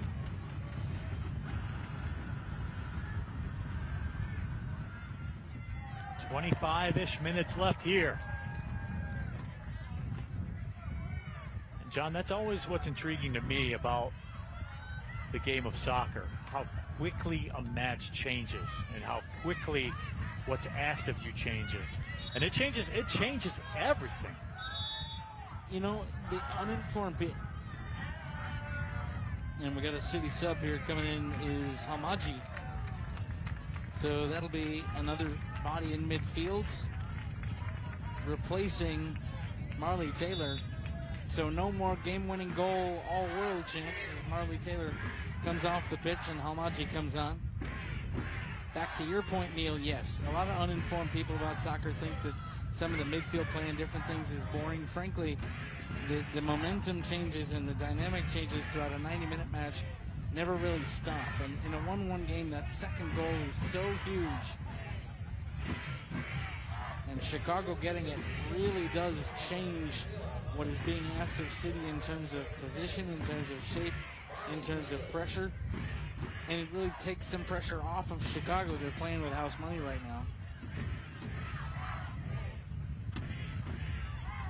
And that was not a great touch, but a nice job to go and get it again there by Forbes. Lost the ball, and then immediately in good body position to win it back. Pass skips over to Madison Duncan.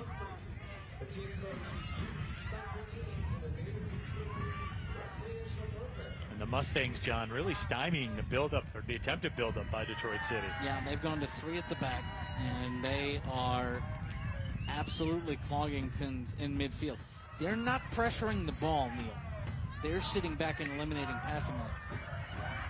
They're trying to make City beat them individually, and then when the touch is heavy like that one was, they just go clean it up.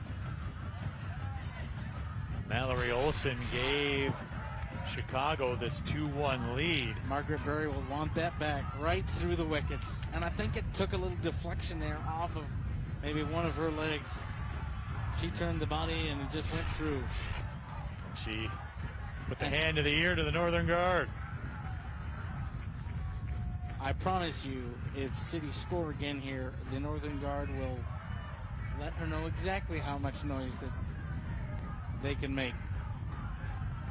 She's got some moxie, though. There's no question about it. Plays college soccer at Central Florida, a transfer from Miami Hurricanes. As Karpenko goes to the turf after making the catch. I'll tell you what, that's a great move by Karpenko. Go up there, 2 strong hands, makes the catch. We were talking about Mallory Olsen. She scored 4 goals as a freshman for the Miami Hurricanes.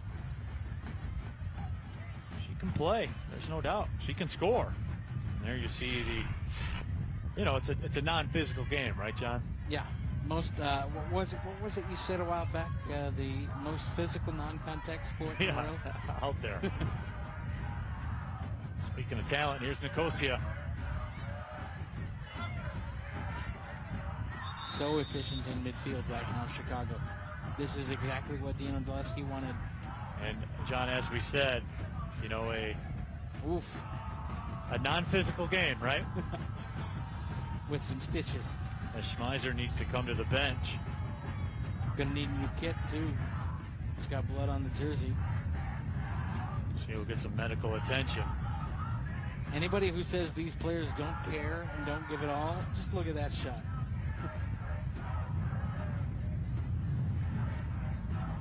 You asked me in the open to this game, what do you do when both teams want possession and want to control the tempo? And now that they are leading 2-1, you have seen Dino Dalewski's goal for this match start to come into fruition, because there is an awful lot of just midfield possession and ball control right now by Chicago. And it has clogged up the midfield, and City have been muscled up off the ball. We're not used to seeing this. The last 2 matches against Lansing and against Corktown City were by far the more physical and technical team. They have met their match this evening against a Chicago team that, frankly, I did not see it coming from, if I'm being honest. First league match of the year, new team in the league, haven't had a whole lot of training time with each other, and they've come in and played well tonight. Well, John, as you know, talent is the great equalizer, and this is a talented Chicago Mustangs side. That call will go against Chicago. So City here will get the restart as we have moved in to the 72nd minute. Neil Rule, John Krieger with you. Looks like we've got a City sub getting ready to come in. Can't see the number she's got a penny on. Ball played short. Sent out wide. Set piece here from Detroit City. That cross goes in. And it's headed away. Wolfbauer goes after it, but will not come away with it. That ball will ride the touchline down. Throw-in coming up for City. Quick throw-in. It's headed out, though, and now Chicago will get it back, and we'll see that very deliberate throw coming up. And it looks like for Detroit City, Mackenzie Ruber will come in to the match. Ruber plays her college soccer at Bowling Green. Played 52 minutes against Mississippi in the NCAA tournament this year. 27 career matches started. Sam Pirani moving the chess pieces around, looking for an equalizer. I think he brings in Ruber here because she has performed in high-pressure situations. She was a MAC All-Tournament team member in 2019. And you know from calling matches in a one-bid conference, those conference tournament championship matches, it doesn't get higher pressure than that. Ball chipped up ahead, and the stop, or the grab, is made again by Karpenko. Interesting to see, too, on the sideline now for Detroit City. Mami Yamaguchi will come into the match at the next opportunity. 18 matches played for the Japanese national team. This will be our first look at her. Played her college soccer at Florida State. Got her number retired for the Seminoles. The first ever women's soccer player to have her number retired. Won the Herman Award that year, which is the college soccer version of the Heisman Trophy. And Yamaguchi will come in for Detroit City, and Sam Pirani right now looking for an equalizer, John. That's plain and simple. And just watching Mame comes on the pitch, and you see the intensity from the first step. The special thing about her, she's been brought in to be an assistant on the UWS 2 side and to work with players as well. And she's one of those players who are coaches who, even in training when she's coaching, she's got her boots on. She wants to be a hands-on player and make players better. And we got a booking here.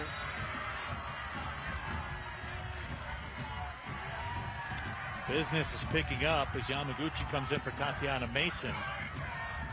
Yamaguchi, as we said, very decorated international career. Also played in the UEFA Champions Cup final as well. This portion of the match is brought to you by Stroh's, dependably Detroit since 1850. Got one waiting for me at home.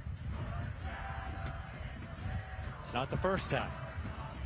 There is Dino Dolevsky. He can taste it right now. That's a satisfied coach right now. He can taste it. Shot on frame. The grab is made by Karpenko. Not a big challenge for her to make that grab. There's that long ball over the top we've been waiting to see all match. And look at Nicosia track it down in the pace. Nicosia has it poked away, but the damage is done because of throw-ins coming deep in that final third of Detroit City.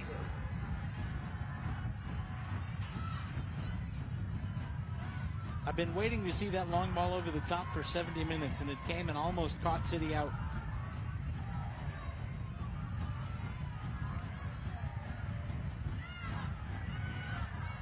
That direct ball really goes against the DNA of what Dolevsky wants to do, but in these situations, throw it out there to the talent. Let her go make a play. But what it also does is it puts doubt into the minds of the center backs. and says, well, if they can do that, now I've got to respect it. And now you see a player that can run onto something. So that's going to make your center backs, maybe your full backs, play a yard further back.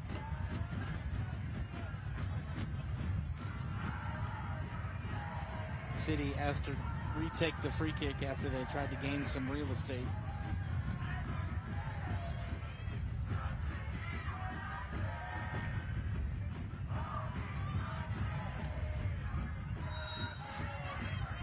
Kenna White gives chase. Can she get there? She cannot, but she does get a throw. Yamaguchi gives chase.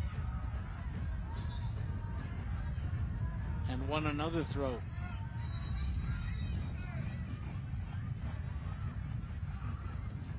Ruber will throw it in. Look at Kenna White out there with Yamaguchi. You forget Maddie Wolfbauer's got 3 goals in her last match and a half, match and 3 quarters.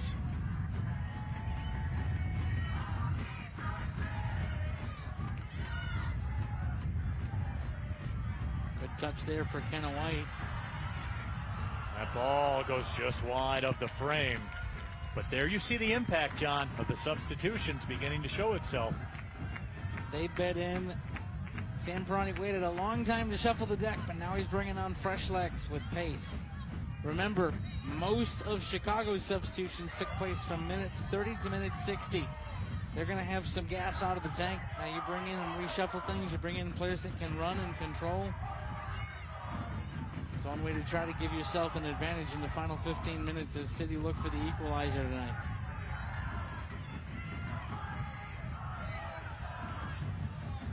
And was that not a foul?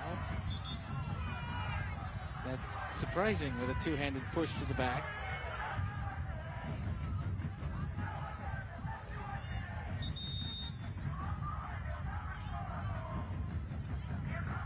Sam Perroni pushing all the buttons right now.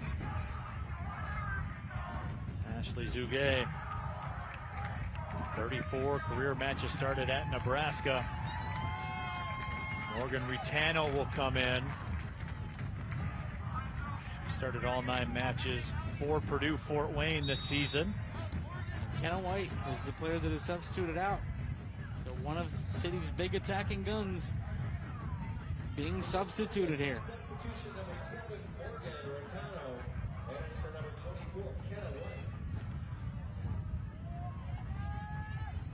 That ball was knocked down, and now a goal kick coming up. So the screws continue to tighten. 79th minute. And now the big message is you want to keep playing your game. You don't want to press too hard in terms of taking a bad shot or committing a turnover and making a mistake. Judic had it, gave it back. Nicosia making a turn. She's got that left foot. She lets it go, and she finishes. 3-1 Chicago. Nina Nicosia. We talked about how dangerous she was, and she showed that left foot with a quality finish. The one thing you don't want to do with her is let her go to her left. And that was 3 straight touches with the left foot. And the third one is in the back of the net. Held the defender off for 1 touch and gone. So good with the left foot. Basically a left-footed player. The way to beat her is to try to force her right. She held off her defender. She didn't miss. And it's going to be a point, I think, for every goal that Chicago has on the scoreboard tonight. Haley Blanchard comes in for the Mustangs as a substitution. Plays her college soccer at Southern Illinois, was a transfer from Missouri out of the SEC. Detroit City FC, John, up against it now, down 2 with less than 10 minutes of regulation play. And now you've got to really chase the game and come even further forward, and that's going to leave you vulnerable at the back. But as I always like to say, John, there's no difference between 3-1 and 4-1. Yep, you're absolutely right in this case. City pressing forward. They've taken Kenna White off, remember.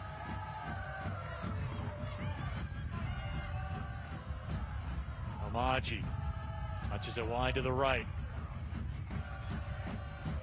Yamaguchi. In towards the 18. That shot is stopped. Let's get you tonight's attendance, brought to you by Rip It Energy, 2,225. Now remember, the restrictions will begin to ease starting next week with the men's matches, so make sure you go to DebtCityFC.com. Get out here, be a part of it. We're back. Soccer's back. Knights at Keyworth are back. Knights at Keyworth are back. Let's get out here. Number 1 versus number 2 in Nisa right now, Wednesday nights. Midweek showcase. Yamaguchi, the target. Great job by Chicago to cut that out and outlet. And that ball sent through. And now City will get it back. And make sure you keep in mind our next Watch City broadcast. That will be Wednesday night against the LA Force. That'll be available on YouTube. Mike Kuju as well. Myself and John Krieger will be with you. We will be back on TV next Saturday night. All across the state of Michigan. Filled in over 8 million homes across the state. That ball threaded through, making a run is Carol Soto. Can she get on the end of it? She does. Soto puts the brakes on. Steps through, dangles it on the line. She's taken down from behind. And a throw-in coming up for the Chicago Mustangs. And this is perfect for Chicago. 2-goal lead and a throw-in down in the attacking third. Take your time on it. Ruiz reverses the pitch.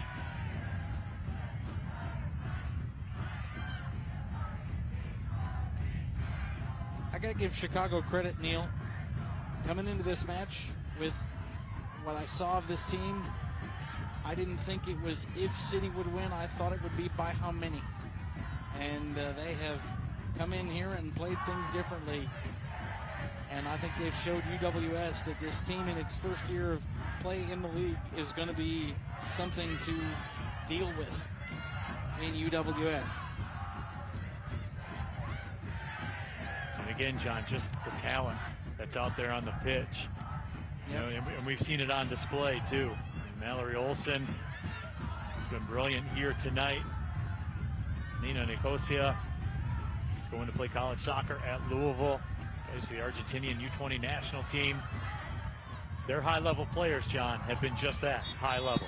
Yeah, and you wondered if they would gel and play as a team in their first outing in the league. Difficult environment like Keyworth Stadium.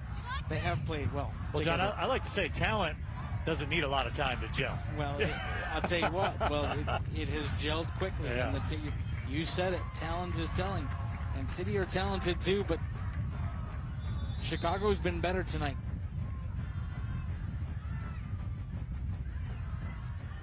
That ball just trickles across the line. Throwing coming up for Detroit City. And I think if you ask Sam Pirani, he'll say we had a lot of chances that we could have done things better. We could have been more technical. We could have had better touches and not given the ball right back when we got turnovers. And it stayed 1-1 for a long time. You let Chicago hang around. They got a second, then they got a third.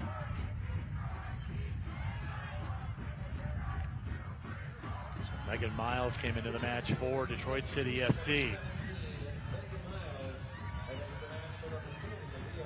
As we get ready to cross into the 86th minute. Detroit City FC up against it, down 3-1. 2 second-half goals for the Mustangs, the difference.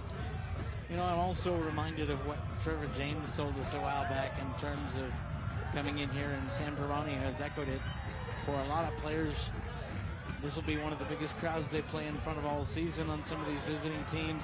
It becomes like a cup final for them, and Chicago have played well and answered that cup final challenge.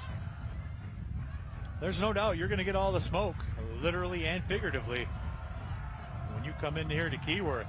And it's how do you respond to it? And they have responded very well.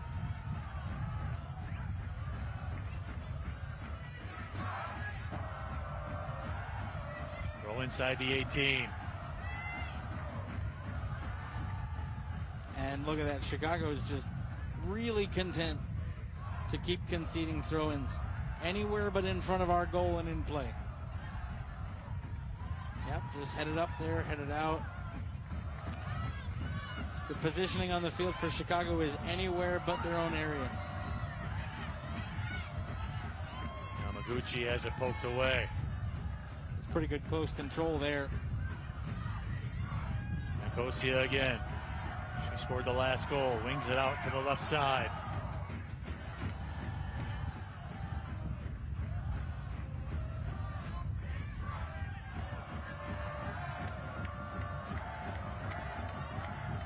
Here comes Blanchard.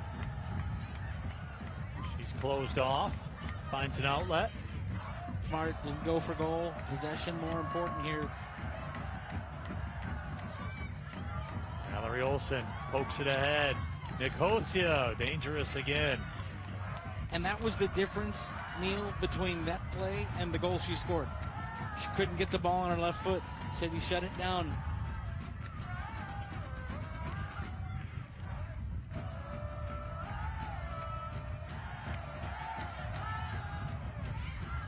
Remember, we'll be back at you coming up on Wednesday. On the men's side, as they square off against the LA Force, as we move into the 88th minute, you know what that means. Smoke is out. And the way the wind is blowing, we might come close to a smoke delay late. I think the breeze has just crossed the pitch enough. We'll see. The fog descends here on Keyworth Stadium. Some great shots there by our camera crew. Reminder, tickets for that LA Force match on Wednesday night still available. DeadCityFC.com to purchase your tickets today. Come join us at Keyworth. That ball curled in towards the frame, but the grab is made by Karpenko. Prisbello fighting the smoke on the other end. She's had to come well out of her goal because she can't hang back in it and see.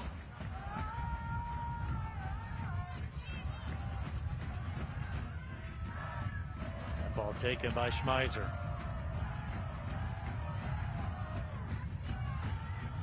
Back through the middle. Now it's sent out wide to Blanchard. And John, I'll tell you what, the Mustangs have been pretty clinical as far as their possession. When you have a 2-goal lead, when you're in the dying moments of the match, it's been very much textbook from them. As you said, the eye is not on the goal. The eye is to keep the ball longer. Yep, the eye is on the clock. That's the only thing that matters. You've got the 2 goals you need to win this. You can concede a goal and still win this. The only thing that matters is that ticking red number on the right-hand side of Keyworth Stadium. Concede throw-ins, everything eats up time. Now, you've had a lot of substitutions. I wouldn't be surprised to see about 3 minutes of stoppage time. But with a 2-goal lead and you're into the 90th minute, it's keep ball. And that's all it is. Easy little back pass. Find the player in 5 yards of space. Get it there. Wait for the space to close and dispatch the ball.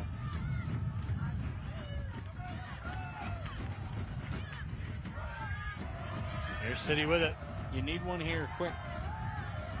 And the touch just hasn't been good enough. Wolfbauer was fouled. They need to move quickly, and they will. And Wolfbauer will create her own space.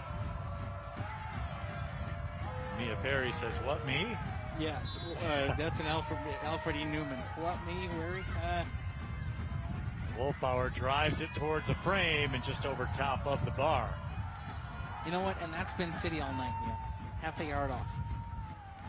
For a lot of this match, the touch half a yard off, the shot half a yard off.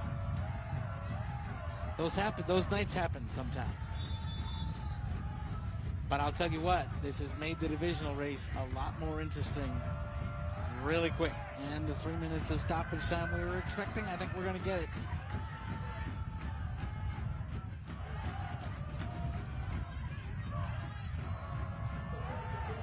Yamaguchi. Good touch. Touch ahead. Just too far. Nice pressure by the back line for Chicago, and they'll just let that go out. So with this 3 minutes of stoppage time, this corner becomes critical now for Detroit City. They'll play it short. Cross sent in. And the anywhere but here clearance. Right.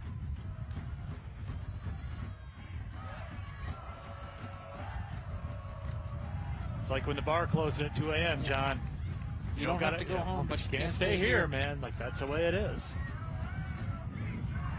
Ball flicked over and not able to get on the other end of it. It's Morgan Ritano.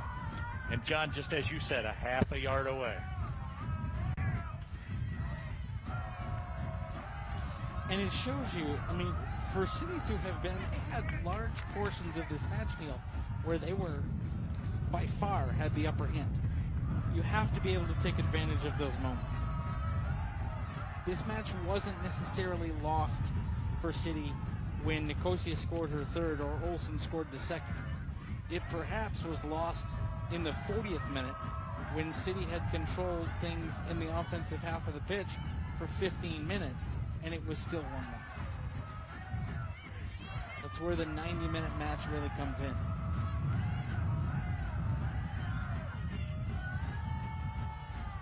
Ball sent up towards the 18. Yamaguchi on the other end. Two defenders come in right away. They bang it over the line.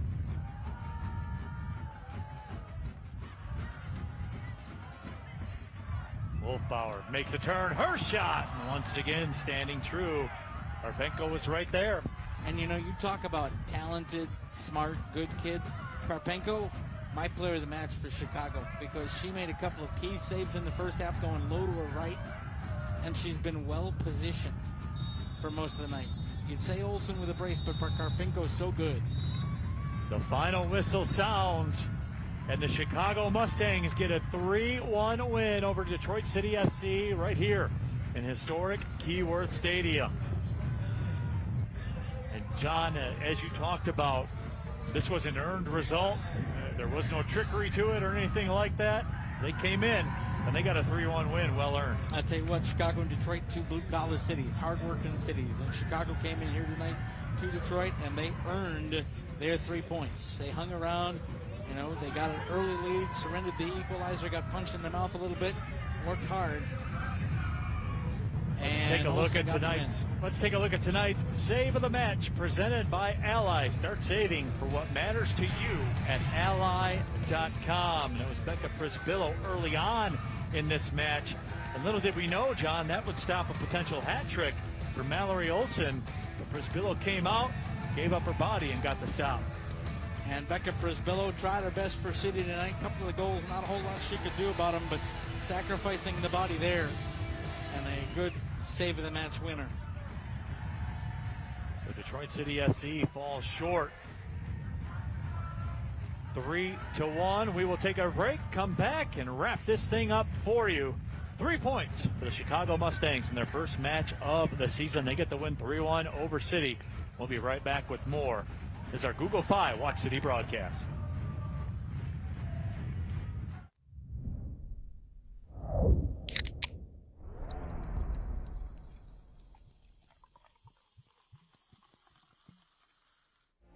Football is a big deal in this house. So when Maurice was injured, we immediately thought the worst. To see my baby lose his joy hurt.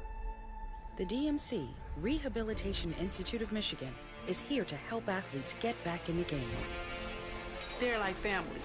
It was a long road, but we made it back.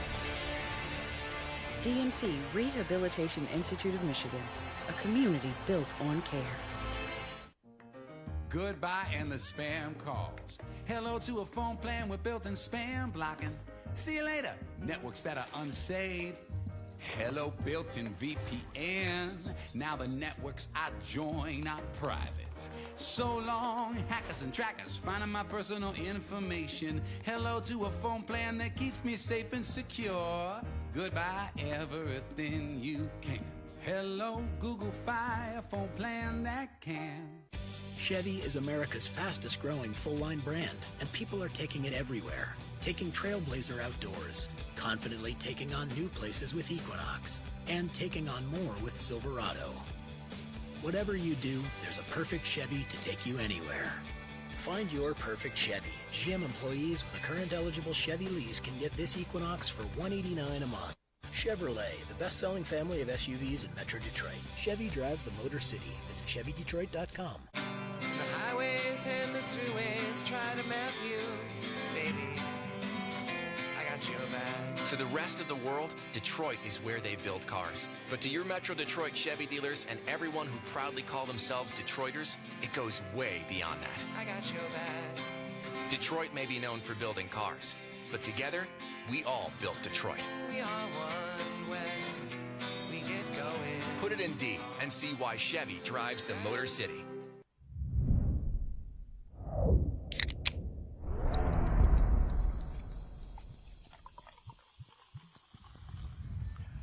Back inside historic Keyworth Stadium, Chicago Mustangs come on the road and get the convincing 3-1 win over Detroit City FC. Let's take a look at tonight's Woman of the Match, presented by Google Fi and for DCFC. She stayed hot. Maddie Wolfbauer, 2 goals against Lansing United, the Offensive Player of the Week, and she struck again here tonight. Leveled this match at the time for DCFC, but she has continued to produce high-quality goals. And she's got a great finish. She's going to be a productive player for City throughout the season because she knows how to get into space, she knows how to turn, and she knows how to finish. Did it again tonight. She did, but it wasn't enough for City as we take a look at our highlights from tonight's match. In this 3-1 Chicago Mustangs victory. It was a very entertaining match here tonight. Both sides went back and forth end to end. Mallory Olson got things started with the goal, and John, that was a quality strike from Olson, and that gave the Mustangs the lead. But as we just talked about, Wolfbauer will come back and level. She comes through and takes advantage of the mistake and a good finish. And then Olsen the other way, and Becca Persbello sacrifices the body for our ally. Save of the match to keep things 1-1.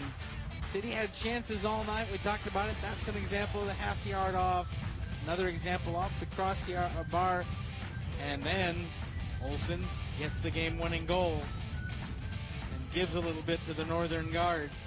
She gets the upper hand before finally Nicosia goes left and finishes and wraps up all 3 points.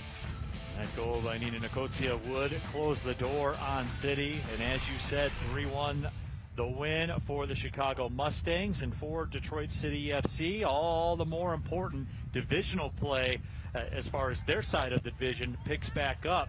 And you have to shake it off and come back and get points. Got to learn from this. Sam Perrone is going to have a lot of opportunity to give his players something to work on, and they go right back into divisional schedule. Got to get back to the winning ways. They will hit the road to square off against the Muskegon Risers next Saturday. They'll be back here on June 12th against Corktown AFC. So that will do it for our broadcast here from Keyworth tonight, brought to you by Google Fi. For everybody here on our Watch City broadcast, my broadcast partner John Krieger and our entire crew, my name is Neil Rule, reminding you one final time, the Mustangs get the win 3-1 over Detroit City FC. Thank you for watching, everybody. Well, see you later.